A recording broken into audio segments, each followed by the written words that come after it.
Welcome, everyone. I trust everyone is staying safe and healthy and looking forward to a long weekend, some of us. I'm happy to report, as you may have seen in the trades or hopefully downloaded and read them all yourself, that the task force has finally published our guidelines for producing independent productions. So to remind everyone, these are documents for a producer working in a non-studio environment. Most productions, if you're working for a studio or a network, they will give you their guidelines. This is for those of us who work in the unscripted, independent, non-union, or say an indie doc, if you're doing yourself with independent financing. So this is a guideline for us to use to develop our production safety protocols.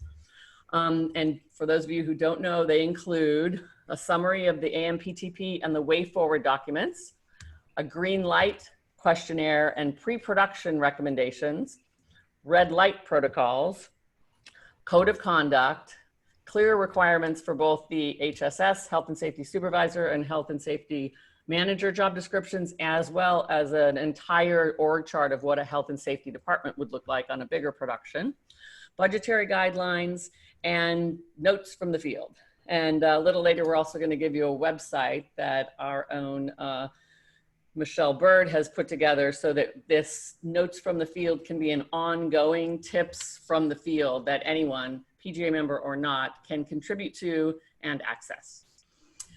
Again, these documents were only possible by the lovely group on this screen and some people who are not here tonight, including the AP Council from the Producers Guild, who gave us numerous comments and documents, especially regarding in particular the unscripted protocols.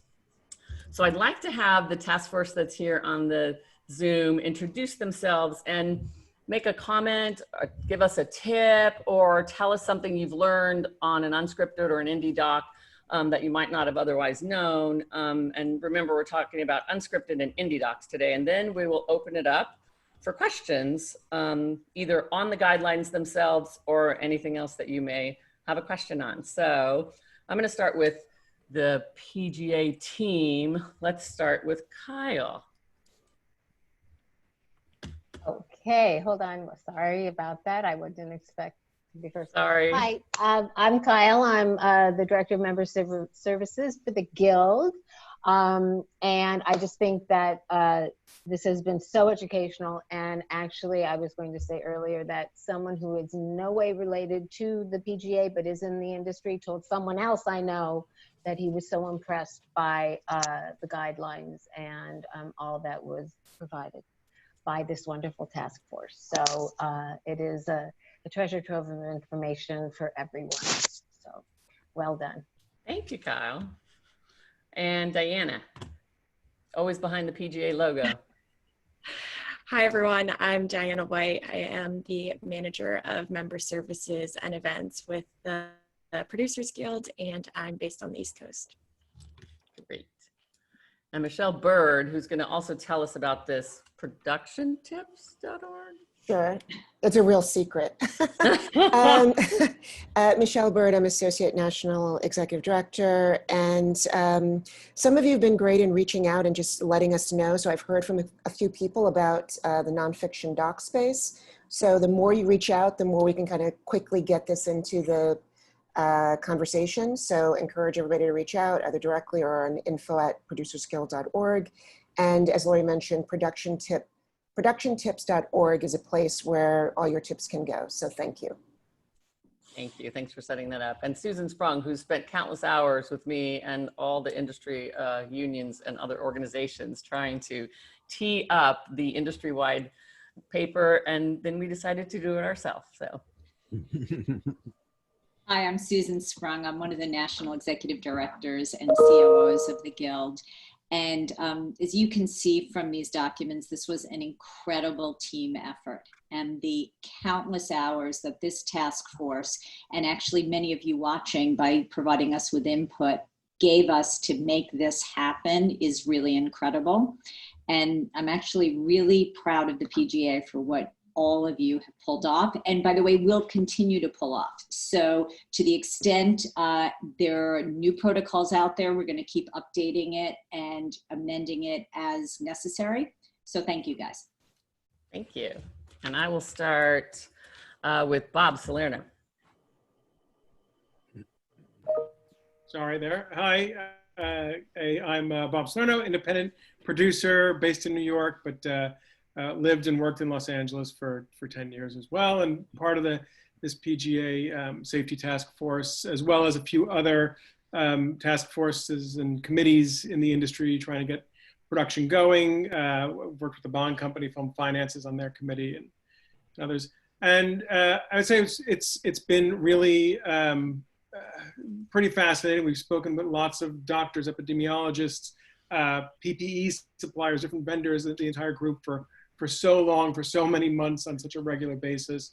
And there really is a whole other amount of people that have been involved with this committee as well who aren't on it. And it's just been great to share information and collaborate. I would say, for me, probably the biggest thing, I don't really work in unscripted or documentary, but the biggest lesson I have gotten out of all this, and also working with people who are shooting or have shot already, is a lot of what we have to do is patience and listening. There is a lot of obviously concern. COVID still exists. It's not going away, it seems, very quickly. So we just need to be slow and steady and take precautions. We're gonna get back to work. We're gonna make movies, TV shows, and documentaries, and continue going. So the best way to do this is to, for producers, listening to their crew, listening to their cast, listening to people as they come up with their own concerns, and really taking them seriously and validating them. For some people, this is life and death, really. And so that weighs on everybody's minds. And it's really important to do that. I think this task force has come up with pretty, really great and responsible ways to move forward. And it will be really helpful for everybody to utilize these as well as their own insight for their specific cases. Thank you. Mary Jo. Hi, Mary Jo Winkler here. I'm a New York-based film and television producer, and I also do not work in the unscripted or doc world, but I would echo a little bit of what Bob said, is to really give yourself, enough time to establish the protocols. And I think as a producer, you're a key communicator. You will, want to have health and safety people. You're going to want to have experts around. But as a communicator, I think really giving yourself the time and space to understand all the protocols and prioritizing health and safety above everything else is key. And I just want to say it's been an incredible experience working with this group, this committee, and this group of producers. The sort of, the sharing of information and sort of being in it all together as we've been learning and as things have changed and will continue to change has been extraordinary. And I think just instilling amongst your cast and crew a sort of feeling of shared responsibility. It's something that, as I'm going back to work on a television series, is something that we're talking about a lot in our own group, about having that sort of shared code of conduct and shared responsibility, I think is really important, in addition to vigilance. Thank you, Mary Jo. Yeah. I'm going to go to Kelly next, but I want to answer Shauna's question. She said, can we update it to include documentary feature producers? And I just want to point out that we actually, under the definitions in the very first part of the document, it says, unless otherwise noted, the term producer applies to the produced by producer designee on a film or documentary. So that's where we're assuming that indie doc producers or documentary feature producers are encapsulated in the term producer. So if you have another question, feel free to jump out. And Kelly. Hi everyone, my name is Kelly Mendelsohn. I'm the Executive Vice President of Production for Revelations. And I would say that, use the great PGA docs to come up with your protocols along with your health safety officer, and then stand by them, because you're going to get pushback from networks and financiers and doctors, and everybody's going to try and push back. And you really just need to stand for your protocols and do what it takes to implement it, because invariably the day before you're about to shoot, everyone's going to get have questions and be in fear and what ifs and how. And if you've really sort of thought it out and abided by what's been laid out, you'll have very easy and comforting answers, and it'll make for a very safe shooting experience. Thanks, Kelly. Yolanda. Hi, everyone. I'm Yolanda Cochrane, a member of the Producers Guild and National Board of Directors. I am a producer and currently production exec at Nickelodeon and Awesomeness Television. As it relates to unscripted television, it's interesting because we're finding that we're needing to do a lot of the similar type setup for the protocols between scripted and unscripted. The difference being, and this would be true of, whether or not, even in the scripted world, you're going to need to tailor your protocol specific to the requirements of your production. So as it relates to some of the unscripted shows that we have, there is an element of surprise. Some of the participants or the talent on some of our shows are not aware until later that they're actually part of a show. And so in order for you to be able to effectively apply safety protocols as it relates to having a safe set, a safe zone, testing, those are things that you're going to need to think about in advance of how to handle making sure that you have participants who are safe to be a part of that production without revealing the fact that they're a part of production. So that's something interesting to deal with. Absolutely. Thanks, Yolanda. And Gary? I'm Gary Lucchese. I was co-president of the Producers Guild with Laurie McCreary from 2014 to 2018, and now I am a partner at Revelations Entertainment with Laurie McCreary. And I work primarily in features and television, not in non-scripted and docs. But I can say to you that I have felt, strangely enough, this week, but today, more energy. And here's what I know. I know that a little more. Pardon me. You personally have felt more energy, or more energy from our business. Oh, got it. And I found, for instance, I've heard that Warner Brothers, they had a couple of local productions that shut down features that they're going back. They've now committed to dates. I know that some of our members on this committee have projects in Canada that are moving forward. I spoke to a gentleman at Highland Films, which is an independent company. They make a lot of low budget movies, and they've got 4 or 5 things that they have financed, and some have COVID insurance, some don't have COVID insurance. Some they're paying a fortune for COVID insurance for, but they are inching their way, and they're sort of moving along. And I found that conversation energetic. Okay, so I'm sensing a little bit of a change, and we just read now that UTA is going back to full salary with their agents. So something's clearly happening. I also heard that Sony greenlit a movie for November with Adam Driver, so that hasn't started yet. So that's what we're hearing. Great. Harvey.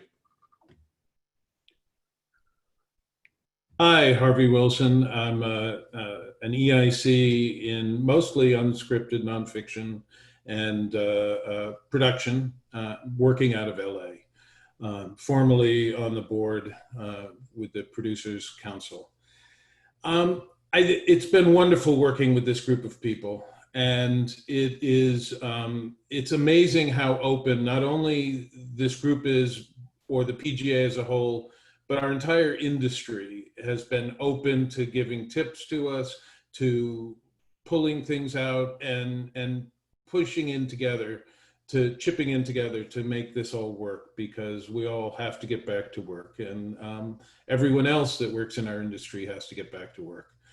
I think the thing that I've learned more probably than anything is how much this disease has been changing, and our understanding of it, and consequently how we react and respond to it, and how we have to deal with it. And for instance, our protocol are a guideline for you to develop your own protocol. Whatever industry, one of the things that we've struggled with is creating the guidelines that came out of the unions were mostly for fiction, for scripted programming, working in studios, working on locations for longer periods of time. We in nonfiction work short term. We have shorter shoots, we have multiple locations, we bring people in faster. So what that's going to require of everyone is more trust and more of every single member of the crew.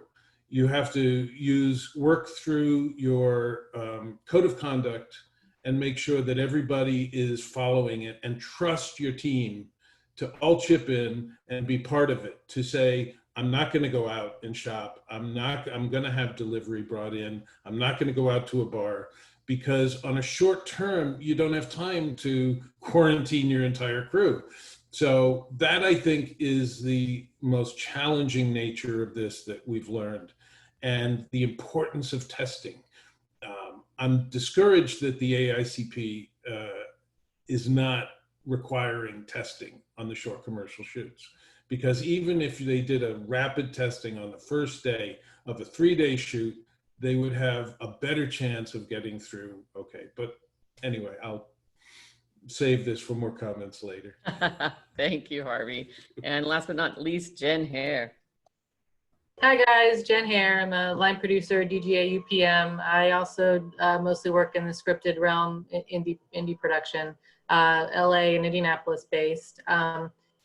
Everything that everyone said is basically what I was going to say. I think the communication is key. I think that things can get so derailed, everyone can get so in their heads. So clear top-down communication is so vital in this environment. And one of my favorite phrases that we actually use in the protocols is the idea of adapting your production processes to this COVID world versus trying to fit COVID processes into the current production model. If you think of it in that dichotomy, it's kind of easier to wrap your head around. It's like there are processes that have to change and that will change to be able to maintain a safe working environment. So as opposed to trying to push all the new COVID world into our processes, let's adapt and adjust. And I think some good things are really coming out of it for the future, not just for COVID land. So fantastic. Can you raise your hand, of those of you on this panel, if you're in a company that's in production currently, or you're overseeing a production or more than one production right now? Okay, so all of you out there in listening land, these are people that actually have real life experience in this world. So I'm going to start asking some of the questions that you're laying out. The first one's from Melissa Friedman. I'm working on a non-union, low-budget project, and we're researching COVID tests. We've been there. And I have heard the cost is anywhere from $50 to $200. Do these prices sound correct? Is there an average? And how do we know if they're legit places? I'd be a little bit worried about the $50 test. Has anyone heard of a $50 test here? Raise your hand if you have. Okay, there's one answer. Go ahead. I think the lowest I've heard is 125. I think I think the range 125 to 250 is probably. I think you can get an antibody test for about $50. So you just have to make sure that that's, you want a PCR test. But yeah, good point, Kelly. The antibody tests are not approved for testing of your zones, A and B, even if they're small zones. Only the PCR test. You'll know it's a PCR test if it's up the nose or here. Sometimes there's a saliva test that's a PCR test that's approved, but anything that's a blood test right now is not approved to screen for productions. And Kelly, what's the average you think you're paying? Because how many productions do you have going? 4 in production. And yeah, we pay between 150 and 200 per test, with a rush fee of up to $100 for the same day results. And what's the standard turnaround for just a result if you're? It's 48 to 72 hours, I think, depending on where you live. Copy. Okay. Amy Khalifa is saying that she's a feature doc producer, but currently working on campaign video productions that are very short, maybe just 2 people. They don't have an HSS, and a lot of people are coming in without masks, and she doesn't really know how to work it out because it's a little awkward. I think that probably many folks are in her situation, and she's wondering if there's an abridged version of the protocols so that they could share them with the clients. So a summary of the summary. Is that what you're thinking? That, you know what would be interesting? I wonder if those 10 first bullet points would be a good thing for you to print out for them. Because in those 10 bullet points, I believe it says PPE and masks are required. Maybe that's a good thing for us to look at separately. I mean, it's not a bad idea. We will look at that. Okay, and Tyrell Schaffner's, what's the percentage increase of the cost of COVID insurance versus regular insurance? 10% more, 20% more? Well, it's 10% of the entire budget, not 10% of your insurance increase. I think what we've found as a group is that domestically there is no insurance to cover the COVID cost or the COVID expense. Internationally, and I think we've heard Canada and the UK have government-sponsored insurance programs, but domestically they're talking about 10 or 20% of your entire budget. Is that right? Yeah, not 10 or 20% of the insurance, of the whole budget. Yeah, it's expensive, and very few places, I think Kelly's been looking into this, right, Kelly, that will actually do COVID insurance. Yeah, I found one place that was based out of Canada that's like a super secret client only, and they were charging for $1 million of insurance. They were charging $100,000, and that was only for civil issues or your talent getting sick. So civil meaning if the town shuts down? If the town shuts down, yeah. Copy. Great, okay. Abbott just came out with a 15-minute result test. Is that not approved? Is it a 15-minute PCR test? I'm asking the person who asked. No, I think it's a spit test that they came out with for Abbott. And the idea with that was that it's got an 80% success rate. So it's lower than the PCR, but there's also discussions happening. Like if you're doing a spit test every day and you're getting 80%, like 7 days a week, is that something to look at? I think nothing on that has been, really officially approved in any industry standards to utilize, but it is something that's starting to be, I guess, looked at or yeah, that means it might miss 2 out of 10 positives, right? Yeah. It's more concerning to have a false negative than a false positive because you have someone running around. Yeah, infected. I think some of those tests, some of the spit tests, the antigen tests are the ones that were pricing lower, at least in the early discussion, but none of those were actually on the market until, well, actually this month or next month.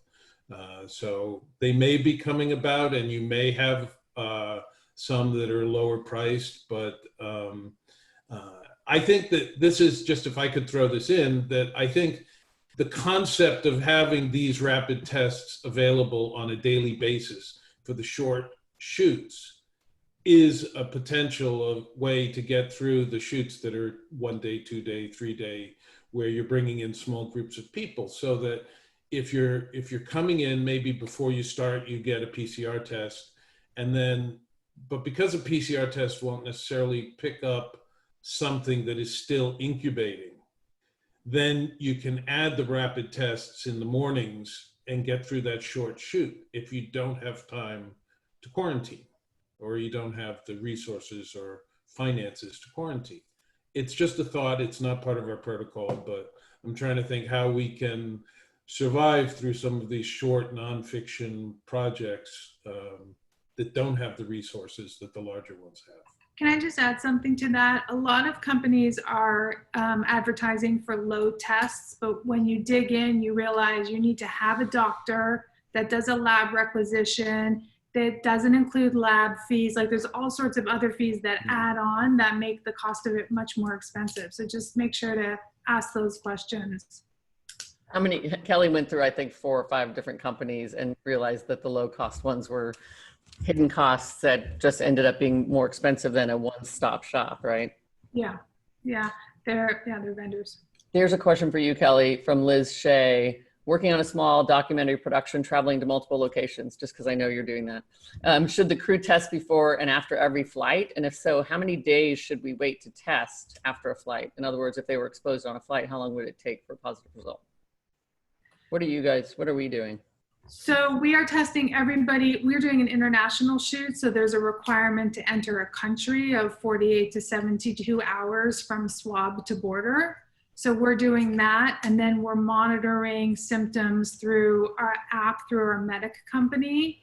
On a daily basis, everyone has to report in how they're feeling and what their temperature is.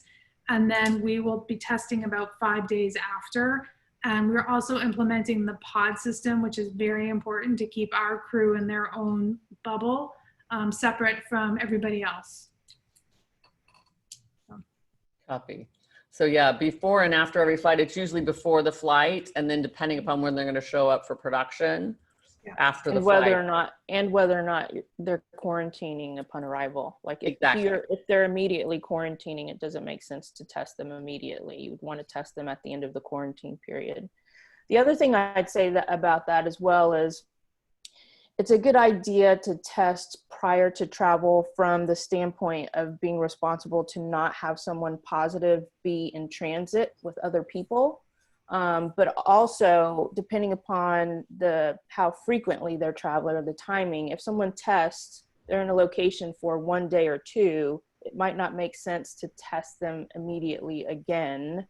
You might want to test them once they arrive at their destination. You might want to test them immediately upon arrival at that point, or maybe within a day. If the frequency is quickly with the travel, you'd definitely want to analyze like the efficacy and when you're going to get results versus the frequency of the testing. Another question on the same subject is, I'm producing, from Anonymous, an unscripted series which involves sending a host into a business. Would we need to get all employees at those businesses tested before we come in, or are we okay to just be focused on testing our own cast and crew? Well, I think this is something we've wrestled with. I was setting up a couple of shows, even though we never made it into production. You should get everybody who's going to be on camera tested. It's as simple as that. If you are putting someone into a room and they're not wearing full PPE, then your responsibility is to keep that person safe. That's what this is all about, safety, and caring about our cast and crew and everybody involved. And so I think the responsible thing would be to get everybody tested and make sure that you're not spreading disease on that day. In addition, I would just say, talk to that business, find out what they're already doing. They might have a testing protocol that they're following, and maybe yours is in addition to, or maybe theirs is enough and to fit your qualifications, and find out what parameters they're putting in place. Collaborate with your vendors and with your locations regarding what safety protocols they've put in place as well, and share yours with them. Make it a full conversation so everyone knows who's being covered by what. And if you have limitations, just from a creative standpoint or otherwise, you also might want to take a good hard look at your zoning, what you put in place related to your zoning. And there are potential steps that you could take to isolate those people and keep them at an extreme distance and not interface with the zone in which you're filming, and have a disinfectant crew come in and completely disinfect the shooting area, and have those individuals who might not be tested that are employees of this business, they would need to, stay clear of that zone for the time period that you need it, and to keep it clean and safe. And that might be a way to approach it if you needed to. And just Right. make sure that business is keeping, there's a proper ventilation system or Yeah. whatever it is, if it's the windows or the back door or whatever, that there's a airflow that's happening in whatever business you're entering to look into that, of course. Right. And just remember, anyone that's not tested that's on your cast and crew are the ones who are going to be exposed. So you're protecting your cast and crew if you're protecting everyone else as well. So we're testing, I know, all of our experts that are coming in to our locations.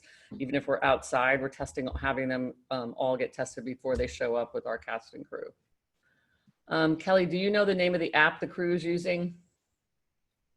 It's out of the UK. It's a wellness app. I can find out, but it's through a UK set medic company. Got it. Okay. Are there any thoughts on mistakes with COVID protocols as production go on longer? For example, this is from Lisa Singer. My husband is a sound guy on a small shoot, and he noticed so many little issues. People forgetting masks when in a hurry, not washing hands. Yeah.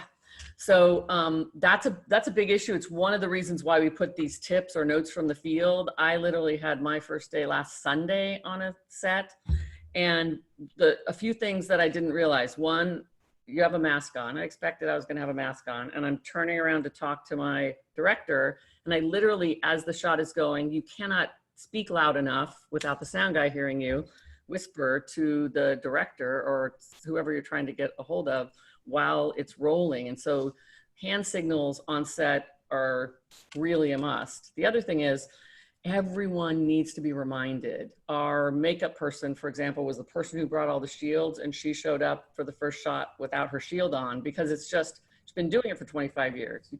It's not part of what we're normally doing. So it behooves all of us in your early days and throughout the whole production to keep reminding each other, are you supposed to be wearing gloves? Make sure you're changing your gloves. Make sure you have your mask on properly. Make sure you're not within 6 feet of the cast. So I think that that's going to be something that we all have to help each other with. And the safety meetings, I promise you, every morning are going to help everyone remember. Please do not forget them every morning. We were doing just a very 4-day shoot.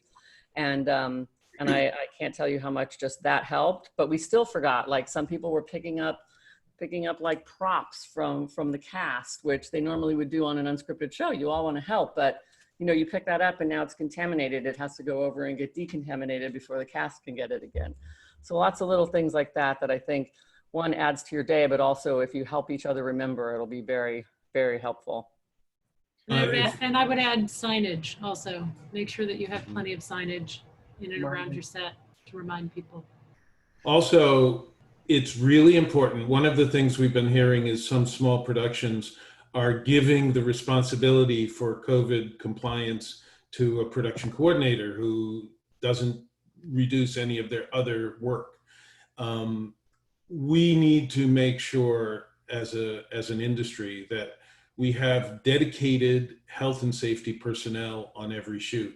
They're the ones who go around, whether it's them, their assistants, and remind people during the day and keep an eye on the safety that's on the set. It's just too big, it's too important to sort of give the responsibility to someone who has a 16-hour-a-day responsibility as it is.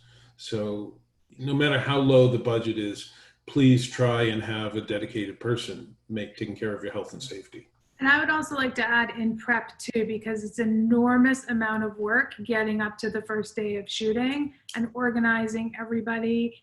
And I mean, you need someone dedicated just to figure out, your protocols and manage and where you're getting everything done and sourcing all of this stuff. I mean, it's huge. I just want to say also, I think all these are right on and great points. And I think we're taking into account the idea that people have just, forgotten or just messed something up, or they're just learning new systems in their way, which is all a need to be patient and understanding with that. But there is also the situation where if you wind up with a crew person or a cast person or somebody who is not following protocol and it's not a mistake and it is a belligerent thing, it is something on purpose, you do need to, as the producers and production, you need to take action and responsibility, and that person has to have a very swift speaking to about it. And if it does not rectify quickly, that you do need to make a change. It's for the safety of the greater good of your entire production and protecting your talent and protecting your crew. So you do need to take swift action when you run into somebody that is not following the protocols. And can I add one more thing, is the networks will ask you for your protocols and your plans way earlier. So you need to have a lot of your creative, even in the unscripted world, set earlier so that you can get these plans to risk assessment companies and to the network for approval. So it even affects the development in an earlier stage than we're used to. Yep, amen. So Amy came back to say she'd love to see if we could do a simplified set of protocols for small or low budget productions that can't afford, like Health Officer and HSM. Let us have the weekend to sleep, and we'll come back next week and think about what that would take. It's an interesting idea. We just need to think it through, but thank you, Amy, for bringing that up. And then Shauna asked, sorry. go ahead. Well, I was just going to say, to that point, I mean, I know they're 50+ page document. It can be daunting, especially on a smaller production, but I mean, it's there to be adapted. So these are guidelines, it's recommendations, adapt as much as you can. So, you know, we don't know your production, you know, everything needs to be adapted to a specific production anyway. So I would hesitate to say that we would draft new guidelines that then go out to every single person's cast and crew that is not immediately adaptable to the circumstances of your shoot. So it's there as a guideline to pull as much as you can, incorporate as much as you can. And at some point, someone's signing off on it, right? I mean, that's part of the process. So that being said, also we're getting a couple, you know, pre-vetted COVID safety plans for you to start with as a template, if you'd like. And those will be, I think people are going to be posting them themselves on the productiontips.org. And so Amy, if you come up with a subset, you know, we're happy to look over something. Obviously we can't approve it from the PGA standpoint, but at least to make sure you haven't missed anything before you send it off to your people to approve. And once you adapt or change these protocol, if you're taking things out and moving things, it's suggested that you get some public health or health personnel to review it to make sure that you're still covering all the important features of the protocol and keeping people safe that way. Yeah. Shauna asked about pool testing to save money. You guys know what pool testing is. You can put 10 samples in one test, and if it comes back negative, you assume all 10 people are negative, you get charged for one lab fee. It hasn't yet been approved by the guilds. So I don't know anyone that's using it other than big corporations and organizations. They're doing pool testing, but as soon as that is vetted and approved by, say, SAG, we will add it to our protocols, assuming it ever gets vetted.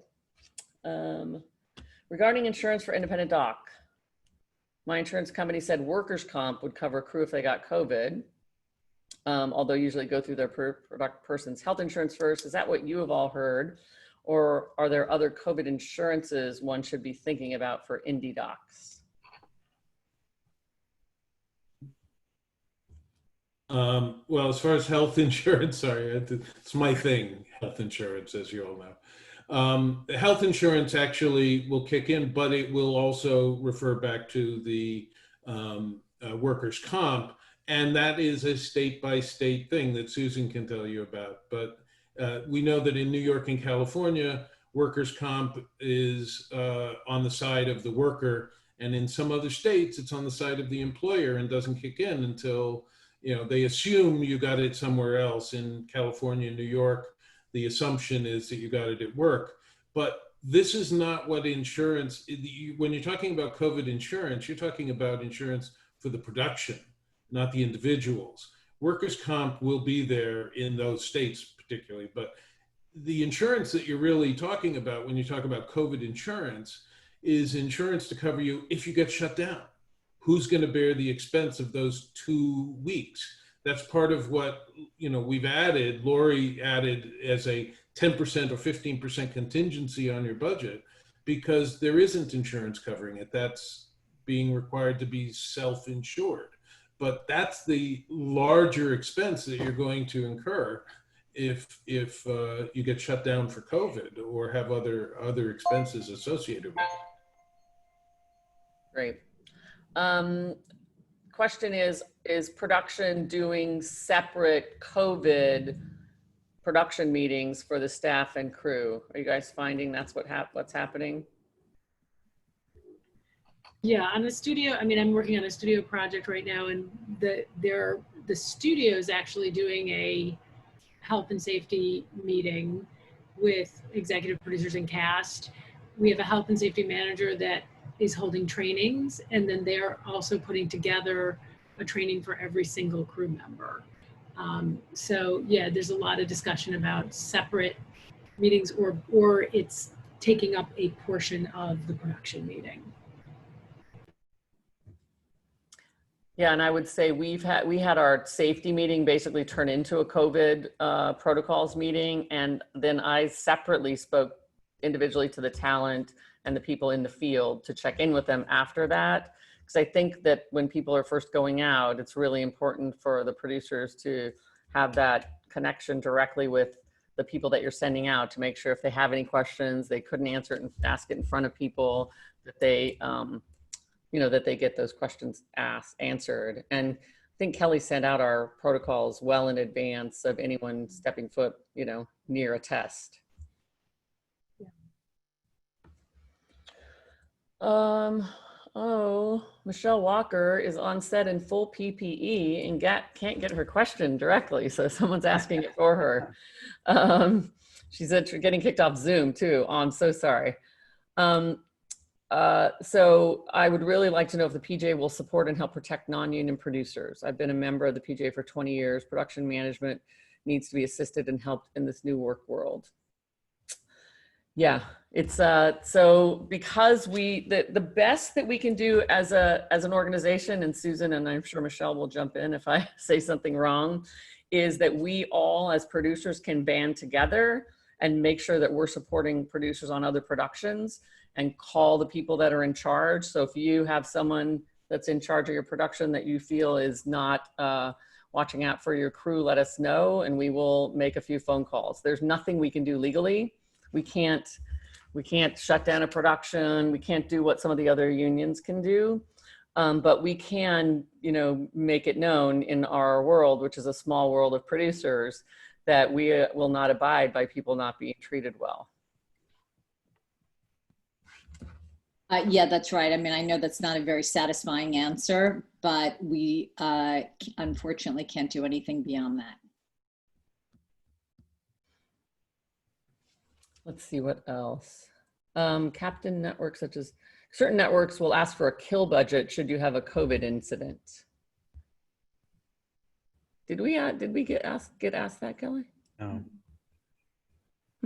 That's a great idea. But I mean, usually your day costs, so you can kind of assume from there. I think the bigger question is what happens when somebody gets sick on the road, and how do you work in conjunction with a network to make sure that that person is taken care of if they're not shooting in their home. And that's a big unknown right now. Hopefully we will not be able to answer that question. Yeah. Or not need to answer that question. But to be clear, Joyce says a COVID incident. So we have the protocols of all of the red light protocols that you can manage before you get to a shutdown. So I'm assuming this kill budget is in association with a full shutdown, which I do think is a good idea. But as far as managing a COVID incident, that's in the guidelines. Sean is asking, good question, Sean. Has anyone filed a workers' comp claim successfully for COVID? Meaning usually you have to prove you're sick as a direct result of the job. Okay, here's something I've learned just from this group, I think from Susan. In California, the assumption is if you get sick and you have a job, that you got it on the job. Is that correct, Susan? That was correct as of a couple of weeks ago. I'd have to double check to see whether they've made a change. And I think Harvey just said that that's also true in New York, but it is not true in most other states.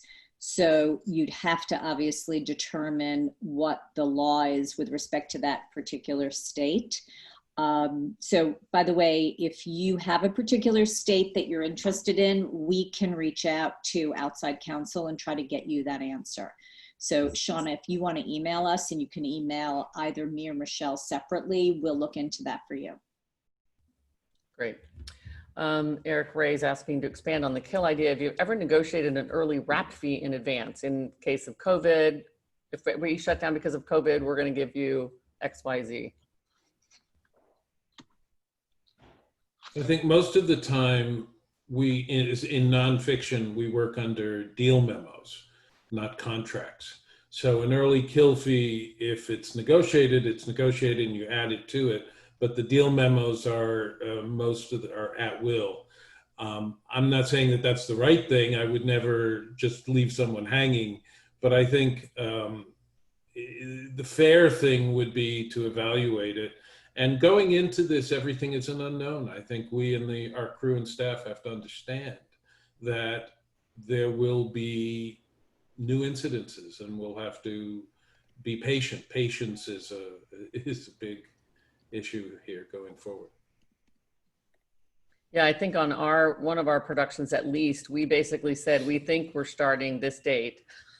There's a lot we have to decide. We're going to 6 countries. We have no idea if any of them are going to be open to Americans. In fact, some of them aren't right now. And bear with us, please hold the date, right, Kelly? I mean, is that basically, and we weren't able to give people the assurity of a job like we are normally, which is very hard as a producer, and as you can imagine, disconcerting. Fortunately right now, or unfortunately, there aren't a lot of shows going, but if we were competing, when we start competing with all these other jobs that might have a more firm date, it could start to get a little tricky holding people.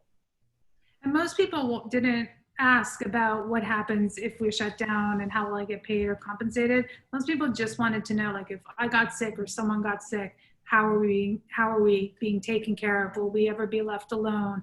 How will you notify my family? Like, it was more personal information about how we handle things versus how much they would get paid if something happened. And Kelly, in where we're shooting, are most of those countries that have national health insurance, so the crew would be covered? Yeah, I think so. But we traveled people from the U.S. So right. But they all fall under California, so they're covered in the workman's comp. Right. Okay. I think what Kelly was also just saying is, we've heard also from a lot of productions in film and television that have shot and finished during COVID that it started, was a similar sentiment. All the producers on those projects said the same thing, is that the crew was most interested in knowing that producers and production was going to be transparent. If there was a risk or a danger or somebody was infected that they found out, they were really put at ease when they understood that production wasn't going to hide things from them and they were going to be transparent. Then it started to make people feel more at ease. So probably Kelly's obviously, and these guys are experiencing it. It sounds like when you have a trust with your team, it just helps make things smoother. A couple more questions. Is it unethical or problematic or illegal, maybe Susan will answer this, in any way to not hire a field producer or crew member that isn't willing to get on a plane right now due to their COVID concerns? I assume if the job entails getting on a plane, it would not be illegal to not hire them, given they wouldn't be able to do the job, but Susan could.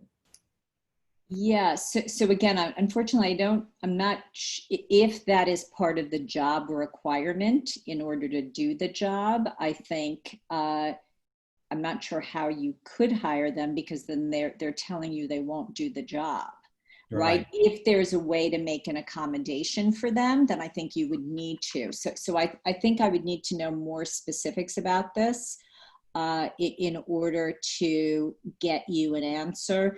And same thing, if you want to email us some additional specifics, we could try to, again, reach out to outside counsel and get you the specific answer.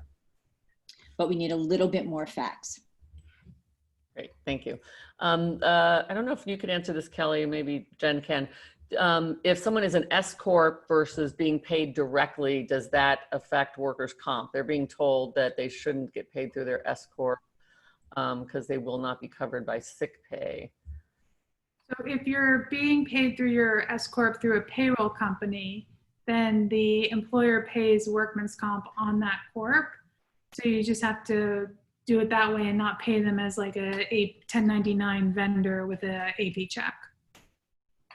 I can also add to that because I work under an LLC actually, and I carry my own workers' comp. And if you have your own S corp, you should. In California, it would be the state fund. I think they're reasonably priced workers' comp policies. You should be carrying your own workers' comp, and it should cover you. If you're being paid under 1099, I think it's required by most employers. Mm-hmm. Great.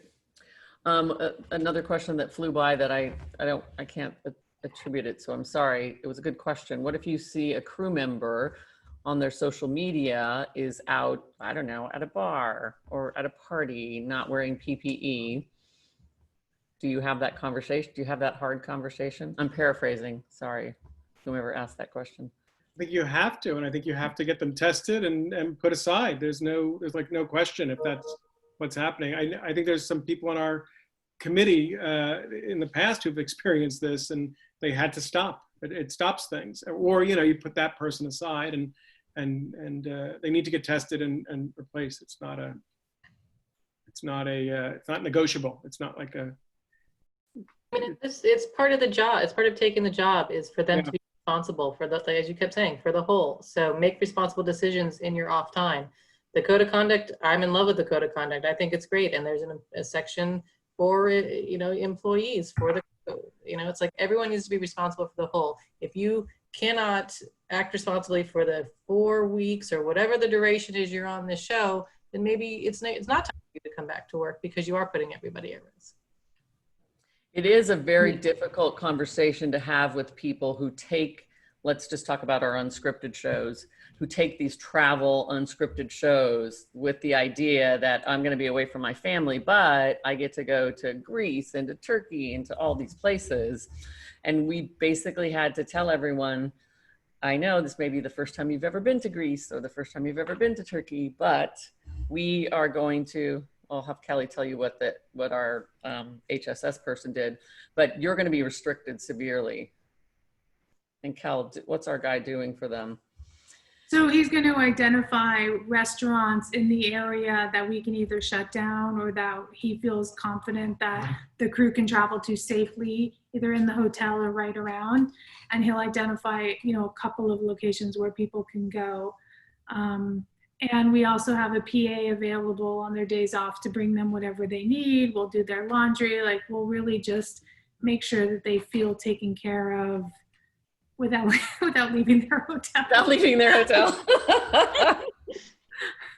Look out the window and take beautiful pictures of Turkey. Yeah.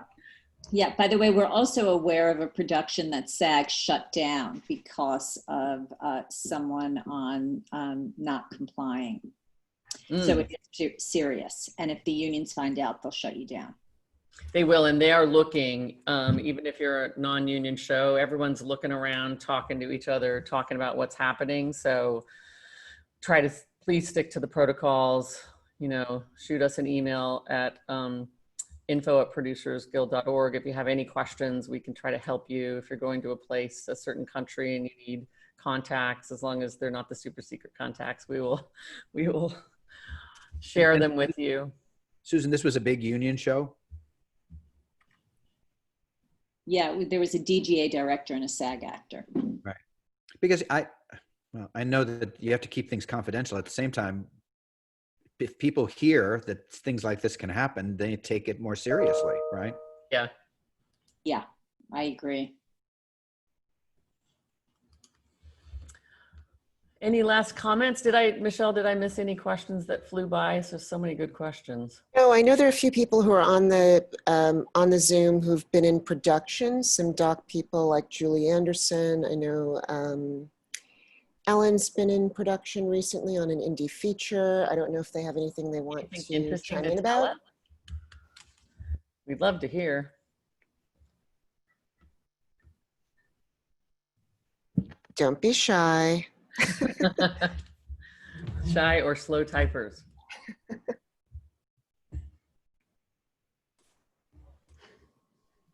Or you can add it to the tips from the field if you don't want to speak up here, because we're Oh, at, Julie just added it. I would say check the airlines that are blocking seats. I know she was doing a shoot in Texas. So Julie, just to let you guys know, because Delta is one of the big sponsors of the Guild and they send us their protocols regularly, they are blocking seats and they're really eager to work with productions to accommodate them. And it also looks like Julie said South Delta, Southwest Frontier, and Alaska. And ventilation. Ventilation, I know if you read the protocols, ventilation was never its own bullet point, but in practice, it's turned out that especially SAG and DGA are really, really clear about how important ventilation is. And so we pulled it out as its own bullet point in these documents. So don't underestimate what you need to do for ventilation, you know, opening your locations every hour or so, or I'm going to butcher what we had on the one production in the house, Kelly. It was like some kind of a air scrubbing system. It was an air scrubber. Yeah, we had a few of them located throughout the locations. Full air, bad air out, and good air in. Yeah, good. Bad air out, good air in. Because once you're standing around, you just have to always assume somebody has the virus, and that's the best way to protect everyone. So scrub all the bad air, get it out, let everyone walk around. Someone asked also about COVID fatigue.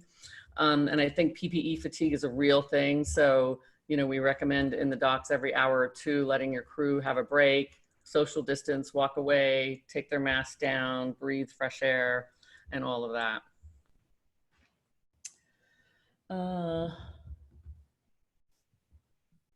Well, good, Todd. Todd had an issue that he did something in a small apartment in Brooklyn, and a large entourage came in the room, mostly unmasked. So he planned for just a scenario and locked down the cameras, had the crew leave until the band's management asked the entourage to leave.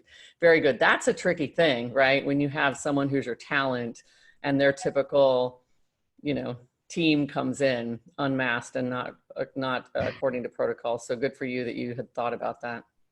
So, you know, what would be really helpful also if as these things come up, if you guys could post them on Tips from the Field so that we can push this out to everybody in the community, because these are really, really smart ideas. Absolutely. Absolutely. And if anyone wants to join us, I think we're going to do this again next week or the week after, Michelle. Any stories from the field, we'd love to have you share. Let us share it with the rest of the Guild. It's really important. I think the great thing about producers is we are collegial and we like to share information. We're not in competition with each other. We're here for each other. So the more we can share, the better we'll all be on our own productions. So, it's 3:02. Thank you, everyone. Appreciate all of you joining us today, and we will see you next week. Great, thank you. Thank you. Thank you all. Thank you. Thanks, everyone. Bye. Bye.